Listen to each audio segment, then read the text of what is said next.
नमस्कार जय जगन्नाथ आम चैनल को आपण मानकु बहुत बहुत स्वागत। सांग माने 2 अक्टोबर बुधवार बलयाकार सूर्यपराग दिन घरर हलदी डबारे चुपचाप रखी दियंतु। एही गोटिए गुप्त जिनिस जीवनर सबु कष्टरू आपणकु तुरंत मुक्ति मिलिजिब। भगवान सूर्यदेवंक कृपारू आपणक जीवन रे हेब धनर वर्षा, खुशी रे पूरी उठिब आपणक घर परिवार। आपणकर सबु मनस्कामना हेब तुरंत पूर्ण, आपण होइजिबे धनवान। सांग माने ए वर्ष 2 अक्टोबर दिन पड़िबाकु जाउथिबा सूर्यपराग एवं आपणकु एही दिन मिलिबाकु जाउछि एक सुवर्ण सुजोग। 2 अक्टोबर बुधवार वर्षर द्वितीय एवं बलयाकार सूर्यपराग लागिबाकु जाउछि। एही दिन मोट 28 प्रकारर शुभ संयोग बनिबाकु जाउछि, यथा महालक्ष्मी जोग, धन जोग, नक्षत्र जोग, सूर्य जोग भली 28 प्रकारर शुभ संयोगर निर्माण हेबाकु जाउछि। हिंदू पांजी अनुसार एहीपरि एक सूर्यपराग दीर्घ 400 वर्ष परे पड़िबाकु जाउछि। एहा एक बलयाकार सूर्यपराग अटे, अर्थात सूर्यपराग समय रे सूर्यंक किरण ह्रास पाइब। ज्योतिष शास्त्र अनुसार सूर्यपराग समय रे दैविक शक्ति मानकर प्रभाव खूब कम होइथाए। एही समय रे करा जाउथिबा समस्त तांत्रिक उपाय शुभ फल प्रदान करिथाए।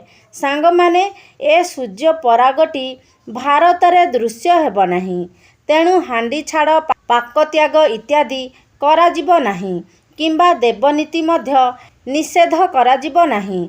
तेणु आपण ए सबु उपाय को निश्चित होई करिपारिबे।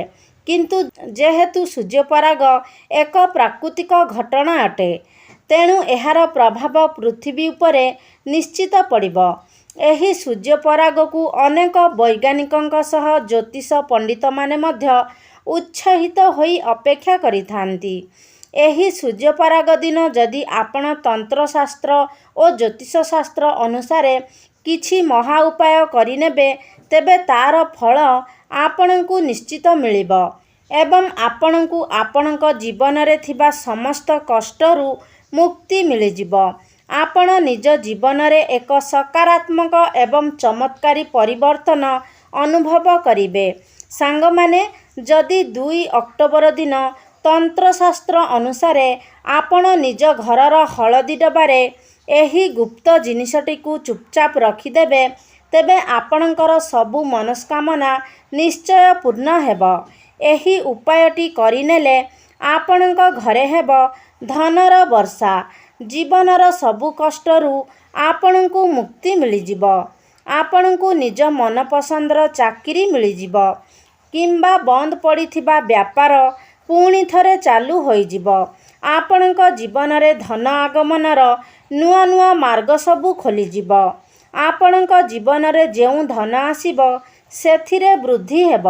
आपणक घरर उन्नति हेब एवं आगकु आसुथिबा समय आपणक पई मंगलमय प्रमाणित हेब। सांग माने हलदी को अत्यंत शुभ माना जाए। आम सनातन धर्म रे हलदी को माता लक्ष्मींकर प्रतीक बोली कहा जाए।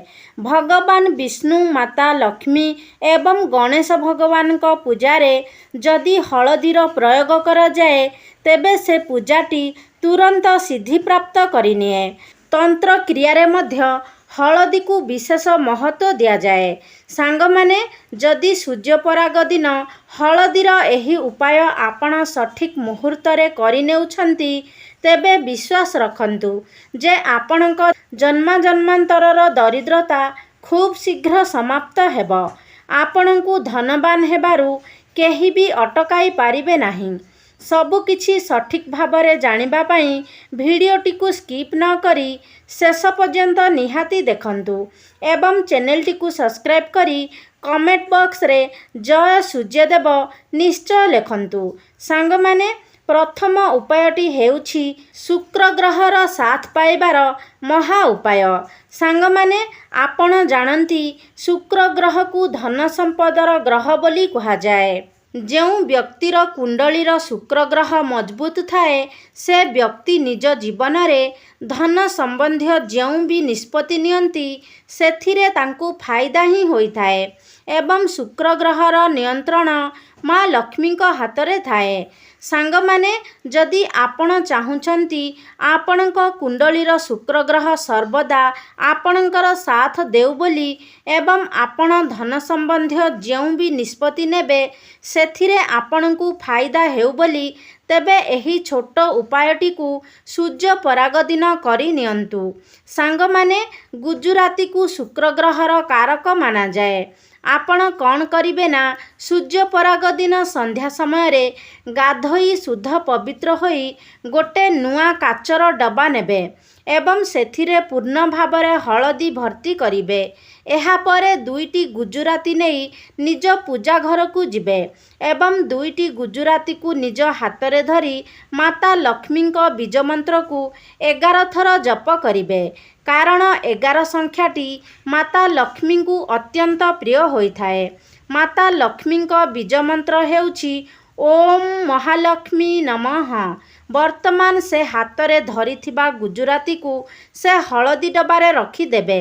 ବର୍ତ୍ତମାନ ସେ ହଳଦୀ ଡବାକୁ ନେଇ ନିଜ ଘରେ ଆଲମିରାରେ ରଖିବେ, ଅର୍ଥାତ୍ ଯେଉଁ ସ୍ଥାନରେ ଆପଣ ଟଙ୍କା ସୁନା ଆଦି ରଖୁଛନ୍ତି ସେ ସ୍ଥାନରେ ରଖିଦେବେ। କେବଳ ଏତିକି ଉପାୟ କରି ସୂର୍ଯ୍ୟ ପରାଗ ଦିନ ଆପଣ କରିନେଲେ ଆପଣଙ୍କର ସବୁ ମନସ୍କାମନା ନିଶ୍ଚୟ ପୂର୍ଣ୍ଣ ହେବ ଏବଂ ଧନ ସମ୍ବନ୍ଧୀୟ ସବୁ ଅସୁବିଧା ଆପଣଙ୍କର ଦୂରେଇ ଯିବ। ଏହି ହଳଦୀ ଆଉ ଗୁଜୁରାତି ଅଭିମନ୍ତ୍ରିତ ହୋଇଯାଇଛି। ଏହା ଚୁମ୍ବକ ପରି ଆପଣଙ୍କ ଘରକୁ ଟଙ୍କା ଆକର୍ଷଣ କରିବ। ଦ୍ୱିତୀୟ ଉପାୟଟି ହେଉଛି ଘରର ଉନ୍ନତିର ମହା ଉପାୟ। ସାଙ୍ଗମାନେ, ଯଦି ଆପଣ ଘରର ଆପଣଙ୍କ ପରିବାରର ସଦସ୍ୟମାନଙ୍କର ଉନ୍ନତି ହେଉ ବୋଲି ଚାହୁଁଛନ୍ତି ତେବେ ଆପଣ କ'ଣ କରିବେ ନା ସୂର୍ଯ୍ୟ ପରାଗ ଅର୍ଥାତ୍ 2 ଅକ୍ଟୋବର ବୁଧବାର ରାତିରେ ମାନେ ସନ୍ଧ୍ୟା ସମୟରେ ଗାଧୋଇ ଶୁଦ୍ଧ ପବିତ୍ର ହୋଇ ଗୋଟେ ପାତ୍ରରେ ହଳଦୀର ଲେପ ନେବେ ଏବଂ ସେ ହଳଦୀର ଲେପ ନେଇ ଘରର ମୁଖ୍ୟ ଦ୍ୱାରରେ 5ଟି ସ୍ୱସ୍ତିକ ଚିହ୍ନ ବନାଇବେ। କେବଳ ଏତିକି ଉପାୟ କରିନେଲେ ଆପଣଙ୍କ ଘରର ସମସ୍ତ ନକାରାତ୍ମକ ଏବଂ ଖରାପ ଶକ୍ତିର ନାଶ ହେବ ଏବଂ ଆପଣଙ୍କ ଘରେ ସକାରାତ୍ମକ ଉର୍ଜାର ସଞ୍ଚାର ହେବ। ସାଙ୍ଗମାନେ, ଯେଉଁ ଘରେ ସକାରାତ୍ମକ ଉର୍ଜାର ସଞ୍ଚାର ହୁଏ ସେ ଘରେ ଦେବାଦେବୀମାନଙ୍କର ବାସ ହୋଇଥାଏ। ସେ ଘରର ଉନ୍ନତି ହୋଇଥାଏ। ସେ ଘରର ପ୍ରତ୍ୟେକ ସଦସ୍ୟଙ୍କୁ ନିଜ କାର୍ଯ୍ୟରେ ସଫଳତା ମିଳେ। ଏହି ଉପାୟଟିକୁ ଏହି ସୂର୍ଯ୍ୟ ପରାଗ ଦିନ କରିନେଲେ ଏହାର ଶୁଭଫଳ ଆପଣଙ୍କୁ ନିଶ୍ଚିତ ମିଳିବ। ତୃତୀୟ ଉପାୟଟି ହେଉଛି ଭାଗ୍ୟର ସାଥ ପାଇବାର ମହା ଉପାୟ। ସାଙ୍ଗମାନେ, ଜଣେ ବ୍ୟକ୍ତିର କୁଣ୍ଡଳୀର ନବଗ୍ରହଙ୍କ ନିୟନ୍ତ୍ରଣ ଭଗବାନ ବିଷ୍ଣୁଙ୍କ ହାତରେ ଥାଏ। ଯଦି ଆପଣ ଚାହୁଁଛନ୍ତି ସର୍ବଦା ଆପଣଙ୍କ ଭାଗ୍ୟ ଆପଣଙ୍କ ସାଥ ଦେଉ ବୋଲି, ଯେଉଁ ବି କାର୍ଯ୍ୟ ଆପଣ ଆରମ୍ଭ କରୁଛନ୍ତି ସେଥିରେ ଆପଣଙ୍କୁ ସଫଳତା ମିଳୁ ବୋଲି, ଆପଣଙ୍କ ନବଗ୍ରହ ଆପଣଙ୍କ ସାଥ ଦିଅନ୍ତୁ ବୋଲି, ଯଦି ଆପଣ ଏସବୁ ଚାହୁଁଛନ୍ତି ତେବେ ଏହି ସୂର୍ଯ୍ୟ ପରାଗ ଦିନ ସନ୍ଧ୍ୟା ସମୟରେ ଗୋଟେ ହଳଦୀ ଡବା ନିଅନ୍ତୁ ଏବଂ 2ଟି ଲବଙ୍ଗ ନିଅନ୍ତୁ। ଲବଙ୍ଗରେ ଭଗବାନ ବିଷ୍ଣୁଙ୍କର ଦିବ୍ୟ ଶକ୍ତିର ବାସ ହୋଇଥାଏ। 2ଟି ଲବଙ୍ଗକୁ ହାତରେ ଧରି ଭଗବାନ ବିଷ୍ଣୁଙ୍କ ବୀଜମନ୍ତ୍ରକୁ 11 ଥର ଜପ କରନ୍ତୁ। ଭଗବାନ ବିଷ୍ଣୁଙ୍କର ବୀଜମନ୍ତ୍ର ହେଉଛି ଓମ୍ ନମଃ ଭଗବତେ ବାସୁଦେବାୟ ନମଃ। ବର୍ତ୍ତମାନ ସେ 2ଟି ଲବଙ୍ଗକୁ ହଳଦୀ ଡବାରେ ରଖି ସେ ହଳଦୀ ଡବାକୁ ନିଜ ରୁମ୍ରେ ରଖିଦେବେ।